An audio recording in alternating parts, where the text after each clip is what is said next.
പ്രണയത്തിൽ എന്തിനീ മതം കയറ്റി വെക്കുന്നു, മതപരമായ ചർച്ചകൾ കൊണ്ടുവരുന്നു എന്നുള്ളത് ഒരു പ്രശ്നമാണ്. അത് അടിസ്ഥാനപരമായിട്ട് ഒരു കാര്യത്തെ നിരാകരിച്ചുകൊണ്ടാണ് പലപ്പോഴും അവര് സംസാരിക്കുന്നത്. അപ്പം മതബന്ധിതമായ ഒരു പ്രണയം, മതം പ്രോത്സാഹിപ്പിക്കുന്ന ഒരു പ്രണയം, മതത്തെ ബേസ് ചെയ്തിട്ടുള്ള ഒരു പ്രണയം, മതപരമായ ലക്ഷ്യങ്ങൾക്ക് വേണ്ടിയിട്ടുള്ള ഒരു പ്രണയം, അതിന്റെ അകത്ത് തെറ്റുണ്ടെന്ന് ഞാൻ വിചാരിക്കുന്നു. അത് ഏത് മതം ചെയ്താലും തെറ്റാണ്. അങ്ങനെ ഒരു പ്രണയം ഇവിടെ വേണ്ട. അങ്ങനെ ഒരു പ്രണയം വളർത്തിയിട്ടുണ്ടെങ്കിൽ ഇവിടെ ഒരുപാട് അരാജകത്വം ഉണ്ടാകും, ഒരുപാട് പ്രശ്നങ്ങൾ ഉണ്ടാകും, സാമൂഹ്യ ലഹളകൾ ഉണ്ടാകാൻ സാധ്യതകളുണ്ട്. അപ്പൊ അതാണ് ഈ ഒരു പ്രശ്നത്തിന് അടിസ്ഥാനം കിടക്കുന്നത്. മതം പ്രോത്സാഹിപ്പിക്കുന്നത് അത് ഒരു മതത്തെ അടച്ചാക്ഷേപിക്കാനൊന്നും ഞാൻ ആഗ്രഹിക്കുന്നില്ല. ഒരുപക്ഷെ അനുബന്ധമായ സാമുദായിക സംഘടനകളോ അല്ലെങ്കിൽ പോഷക സംഘടനകളോ ഒക്കെ ആകാം ഇതിന്റെ പിറകിൽ കിടന്ന് വർക്ക് ചെയ്യുന്നത്. അപ്പൊ അത്തരത്തിൽ ഇങ്ങനെ ഒരു ആരോപണം, അതാണ് ലവ് ജിഹാദ് എന്ന പേരിലേക്ക് ഉയർന്നു വന്നത്. PFI പോലുള്ള പല സംഘടനകൾ ഇതിന് വളരെ ശക്തമായ സപ്പോർട്ട് നൽകിക്കൊണ്ട് പിറകിലുണ്ടായിരുന്നുള്ളത് ജീവിതാനുഭവത്തിൽ ഞങ്ങൾക്ക് വ്യക്തമായ കാര്യം തന്നെയാണ്. PFIയുടെ നിരോധനത്തിന് ശേഷം വലിയൊരു മാറ്റം സത്യം പറഞ്ഞിട്ടുണ്ടെങ്കിൽ ഞങ്ങൾക്ക് പ്രത്യക്ഷത്തിൽ അനുഭവിക്കാൻ സാധിക്കുന്നുണ്ട് മലബാർ റീജിയനിലേക്ക്. അതിനപ്പുറത്തേക്ക് തെക്കോട്ട് ചങ്ങനാശ്ശേരി, കാഞ്ഞിരപ്പള്ളി, പാലാ രൂപതകളിൽ ഇപ്പോൾ PC ജോർജ് പ്രഖ്യാപിച്ചിട്ടുള്ളത് സത്യമാണെന്ന് തന്നെ ഞാൻ വിശ്വസിക്കുന്നു. അവിടെ വലിയൊരു ഒഴുക്ക് കുട്ടികളുടെ ഇടയിൽ ഈ വിഷയത്തിലുണ്ട്. അപ്പോൾ ഇത് ഈ റിയാലിറ്റി കേരളത്തിൽ പല സ്ഥലങ്ങളിലായിട്ടും പല രീതിയിലും അലയടിച്ചുകൊണ്ടിരിക്കുന്നു. അപ്പൊ മതബന്ധിതമായിട്ടുള്ളൊരു പ്രണയ ഒരു പ്രണയ ചതി ഇവിടെ നടക്കുന്നുണ്ട്. അതിനെ നിങ്ങൾ എന്ത് പേരിട്ട് വേണമെങ്കിലും വിളിച്ചുകൊള്ളുക. ലവ് ജിഹാദ് എന്ന് വിളിക്കണമെന്ന് എനിക്ക് താല്പര്യമൊന്നുമില്ല. പക്ഷേ ദാറ്റ് ഇസ് റോങ് എന്ന് ഞാൻ പറയും. അതാണ് ഒന്നാമത്തെ ഒരു കാര്യം. രണ്ടാമത്തെ കാര്യം, ഈ ഇത്തരത്തിലുള്ള പ്രണയത്തിൽ, ഇത്തരത്തിലുള്ള പ്രണയ വിവാഹത്തിൽ, മതബന്ധിതമായിട്ട് ഇത്തരത്തിൽ നടന്ന പ്രണയത്തിൽ ഒരു ഫോഴ്സ്ഫുൾ കൺവേർഷൻ നടക്കുന്നുണ്ട്. നിയമപരമായിട്ട് ചിന്തിക്കുമ്പോൾ ഏറ്റവും വലിയൊരു വയലേഷൻ ആയിട്ട് കാണേണ്ട ഒരു വലിയ വിഷയം ഫോഴ്സ്ഫുൾ കൺവേർഷൻ. ഞാൻ ഡീൽ ചെയ്ത കേസുകളിൽ ഒരുപാട് കുട്ടികളെ ഞാൻ ഇപ്പോഴും ഫോളോ ചെയ്യുന്നുണ്ട്. അതിൽ ബഹുഭൂരിപക്ഷം പേരും കൺവേർട്ട് ആയിട്ടുള്ളവരാണ്, ഇസ്ലാമായിട്ട് ജീവിച്ചുകൊണ്ടിരിക്കുന്നവരാണ്.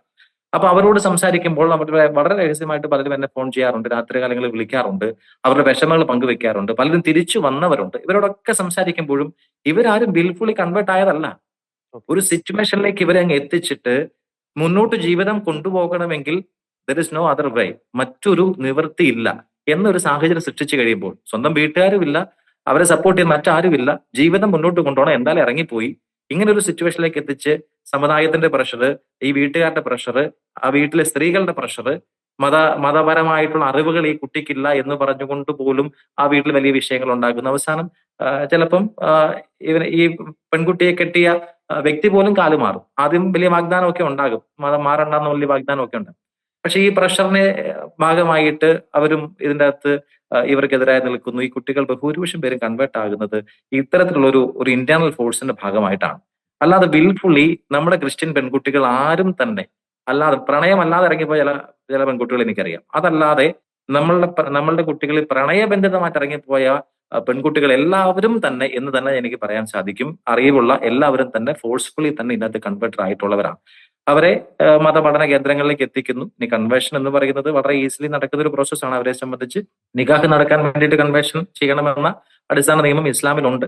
അതിന്റെ ഭാഗമായിട്ട് ഹലീമ ചൊല്ലി ചെറിയ പ്രോസസ്സോട് കൂടെ ഒരു 5 മിനിറ്റ് പരിപാടിയിൽ അവരുടെ കൺവേർഷൻ പ്രോസസ്സ് കഴിയും. അപ്പൊ അങ്ങനെ ഇത് ഇത്ര ഉള്ളൂടി എന്നൊക്കെ പറഞ്ഞുകൊണ്ട് അവരെ അങ്ങോട്ട് ഈ ഒരു പ്രോസസ്സിലേക്ക് എത്തിക്കുന്നു, ഇസ്ലാം ആക്കി മാറ്റുന്നു. അതും പൂർണ്ണമായ ഒരു അനുവാദമല്ല അതിന്റെ അകത്ത് ഈ കുട്ടികൾ കൊടുക്കുന്നത്, വിൽഫുൾ ആയിട്ടല്ല. അങ്ങനെ ഒരു മതത്തെ സ്വീകരിക്കുന്നതുകൊണ്ട് എന്ത് ഗുണമാണെന്ന് ഞാൻ ആലോചിക്കുന്നത്. ഇങ്ങനെ ഒരു സിറ്റുവേഷനിൽ ഒരു മതം പുലുകി എന്നതുകൊണ്ട് ഏത് ദൈവം കനിയും, ഏത് ദൈവം പ്രീതിപ്പെടും? ഞാൻ അതിനെ ചോദ്യം ചെയ്യാൻ ആഗ്രഹിക്കുകയാണ്. അങ്ങനെ ഒരാൾ കൺവേർട്ട് ചെയ്ത് വന്നിട്ടുണ്ടെങ്കിൽ അദ്ദേഹം ശരിക്കും വിശ്വാസിയാണോ? അയാളുടെ ഉള്ളിൽ കിടക്കുന്നത് ഒരു ആരാധനാമൂർത്തിയല്ലേ, ആരാധന ദൈവമല്ലേ? ശരിക്കും ഒരു വിശ്വാസിയായിട്ടാണ് അയാൾ കൺവേർട്ട് ചെയ്യപ്പെടുന്നത്. അതുകൊണ്ട് ഇവിടെ ഒരു ഫോഴ്സ്ഫുൾ കൺവേർഷൻ നടക്കുന്നുണ്ട്. That's against law. നിലവിൽ ഇന്ത്യയിലെ നിയമം അനുസരിച്ച് ഈ ഫോഴ്സ്ഫുൾ കൺവേർഷൻ എന്നത് വലിയ തെറ്റാണ്. നിരവധി വർഷങ്ങൾ ജയിലിൽ കിടക്കേണ്ട വിഷയമാണ്. ഒരു തരത്തിലും ഒരാളെ ഫോഴ്സ്ഫുള്ളി കൺവേർട്ട് ചെയ്യാൻ സാധിക്കില്ല. ഇതിന്റെ പേരിൽ പല വിഷയങ്ങളും ഇന്ത്യയിൽ തന്നെ നടന്നുകൊണ്ടിരിക്കുന്നുണ്ട്, പല രീതിയിൽ പല മതങ്ങൾക്കെതിരെ. അങ്ങനെ ഉണ്ടെങ്കിൽ ഈ വിഷയം റേസപ്പ് ചെയ്യണമെന്നാണ് എന്റെ ആഗ്രഹം. ഒരു ഫോഴ്സ്ഫുൾ കൺവേർഷനുമായിട്ട് ബന്ധപ്പെട്ട് ഒരു കാര്യം കൂടി ഒരു സംശയ ദൂരീകരണത്തിന് ചോദിക്കാൻ ആഗ്രഹിക്കുകയാണ്. പലപ്പോഴും ഇത്തരം കേസുകളിൽ ഒരു ബ്ലാക്ക് മെയിലിംഗിന്റെ പല ഇൻസിഡൻസ് നമ്മൾ പലപ്പോഴും കേട്ടിട്ടുണ്ട്. പലരും ഈ ഇരകളെ ഒരു ഫിസിക്കലി അബ്യൂസ് ചെയ്യുന്നു, പിന്നെ അതിന്റെ ചിത്രങ്ങൾ എടുക്കുന്നു, അല്ലെങ്കിൽ അവർ നടത്തിയ വാട്സപ്പ് ചാറ്റുകൾ, അല്ലെങ്കിൽ ഫോൺ റെക്കോർഡിങ് അത് പബ്ലിക് ആക്കും, അല്ലെങ്കിൽ അത്തരം കാര്യങ്ങൾ ഞാൻ അത് സ്റ്റാറ്റസ് ആക്കും, സാമൂഹ്യ മാധ്യമങ്ങളിൽ പ്രചരിപ്പിക്കും. പിന്നെ അച്ഛൻ പറഞ്ഞതുപോലെ ഒരു പോയിന്റ് ഓഫ് നോ റിട്ടേണിലേക്ക് ആ ഇരയായിട്ടുള്ള പെൺകുട്ടി മാറുന്നു. വേറെ ഓപ്ഷൻ ഇല്ല. അപ്പോൾ അത്തരം ബ്ലാക്ക് മെയിലിംഗ് തടയാൻ വേണ്ടിയിട്ട്, അല്ലെങ്കിൽ ഇവന്റെ ഭീഷണി സഹിക്കാൻ വയ്യാതെ ഇത്തരത്തിലുള്ള കാര്യങ്ങളിലേക്ക്, ഒരു ഫോഴ്സ്ഫുൾ കൺവേർഷനിലേക്ക് പോകുന്നു. അത്തരം ആരോപണങ്ങൾ അല്ലെങ്കിൽ അത്തരം സംഭവങ്ങൾ, അതിലെ ഒരു യാഥാർത്ഥ്യം അങ്ങ് പങ്കുവെക്കാം. തീർച്ചയായിട്ടും ഇതിന്റെ അകത്ത് പല തരത്തിലുള്ള കേസുകൾ വരാറുണ്ട്. അതാ ഞാൻ പറഞ്ഞത്, എല്ലാ മുസ്ലിം പ്രണയ കേസുകളെയും ഈ ഒരു ടീമിന്റെ കീഴിലേക്ക് കൊണ്ടുവരാൻ ഞാൻ ആഗ്രഹിക്കുന്നില്ല. ചില ജെനുവിൻ പ്രണയങ്ങൾ വളരെ കുറഞ്ഞതുണ്ടായിരിക്കും, പക്ഷെ അത് തിരിച്ചറിയാനുള്ളത് വളരെ ബുദ്ധിമുട്ടുള്ള ഒരു കാര്യമാണ്. ഇത് ഈ പെൺകുട്ടികളെ സംബന്ധിച്ച് ഇതിൽ അത് ജെനുവിൻ ഏതാണ് അല്ലാത്തത് ഏതാണ് തിരിച്ചറിയാൻ പെൺകുട്ടികൾക്ക് ഒരിക്കലും കഴിയാറില്ല. പിന്നീട് ഇതിന്റെ അനുഭവങ്ങളിലേക്ക് അടക്കുമ്പോഴാണ് അവർക്ക് ഇതിനകത്തൊരു റിയാലിറ്റി മനസ്സിലായി പോകുന്നത്. ഇതിനകത്ത് ചില ഫ്രോഡ് കേസുകളും കയറി വരാറുണ്ട്. ചില ഫ്രോഡ് വിഷയങ്ങൾ മീൻസ് പ്രണയത്തെ അത്തരത്തിൽ ദുരുപയോഗിക്കുന്ന ചില ഫ്രോഡ് വിഷയങ്ങൾ, ചില മാഫിയ സംഘങ്ങളുടെ വിഷയങ്ങൾ, ഡ്രഗ് അനുബന്ധമായ വിഷയങ്ങൾ കയറി വരാറുണ്ട്. അതേസമയം പ്രണയത്തിന്റെ ഭാഗമായിട്ടും ഈ പറഞ്ഞൊരു വിഷയം കയറി വരാറുണ്ട്. ഫോഴ്സ്ഫുൾ ആയിട്ട് കുട്ടികളെ കൺവെൻഷനിലേക്ക് എത്തിക്കാൻ വേണ്ടി എന്ന വണ്ണം ഇത്തരത്തിലുള്ള വീഡിയോസും മറ്റു കാര്യങ്ങളൊക്കെ ചിത്രീകരിച്ച് ഭീഷണിപ്പെടുത്തുന്ന കേസുകളും വന്നിട്ടുണ്ട്. അപ്പൊ ഇത് ഒരു മിക്സപ്പ് ആയിട്ടുള്ള ഒരു വിഷയമാണ് ഇപ്പോൾ ഈ സംസാരിച്ചുകൊണ്ടിരിക്കുന്നത്. ഇപ്പൊ ഈ പറഞ്ഞൊരു ഒരു പ്രശ്നം വന്നത്.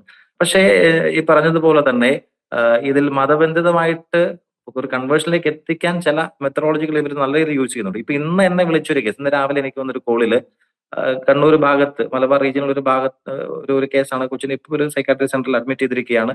അച്ഛനെ ഇവിടെ അക്കോമഡേറ്റ് ചെയ്യാൻ പറ്റുമെന്ന് ചോദിച്ചു ഒരു കേസ് വിളിച്ചു. ഞാൻ വെറുതെ എന്താണ് കാര്യമെന്ന് ചോദിച്ചപ്പോൾ പറഞ്ഞു ഭീഷണി ഉണ്ടെന്ന് പറഞ്ഞു. നല്ല രീതിയിൽ ഭീഷണി ഉണ്ട്, ഫോട്ടോസും മറ്റു കാര്യങ്ങളും ഈ പയ്യന്റെ കയ്യിൽ ഉണ്ടെന്നാണ് ഇപ്പൊ കിട്ടിയ വിവരം. അപ്പൊ നമ്മളിനി അതിനെ സ്റ്റഡി ചെയ്ത് പോകുമ്പോഴാണ് ഇതിനകത്ത് എന്താണ് അടിസ്ഥാനം മനസ്സിലാക്കാൻ സാധിക്കുക. ചില പോയിന്റ് ഓഫ് വ്യൂവില് ചിന്തിക്കുമ്പോൾ എന്തായാലും ഒരു കാര്യം ഉറപ്പാണ്, ഒരു ഫിസിക്കൽ അബ്യൂസ് എന്ന് പറഞ്ഞ ഇതിനകത്തൊരു ഒരു പർട്ടിക്കുലർ എയിമായിട്ട് തന്നെ കിടക്കുന്നുണ്ട്.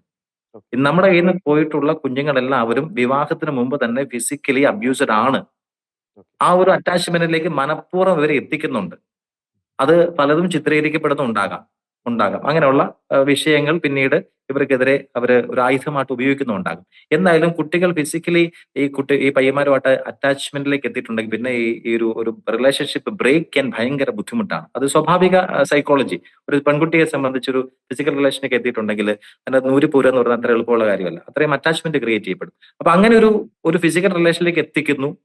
അത് ഒരുപാട് താമസമൊന്നും വേണ്ട. ഒരു റാപ്പോ ബിൽഡപ്പ് കഴിഞ്ഞിട്ടുണ്ടെങ്കിൽ ഈ കുട്ടികളുടെ വീക്ക് പോയിന്റ് ഒക്കെ മുതലെടുത്തുകൊണ്ട് സിറ്റുവേഷൻസ് മനഃപൂർവ്വം ക്രിയേറ്റ് ചെയ്തുകൊണ്ട് കുട്ടികളെ ഈ ഒരു റിലേഷൻഷിപ്പിലേക്ക് എത്തിക്കുന്നു.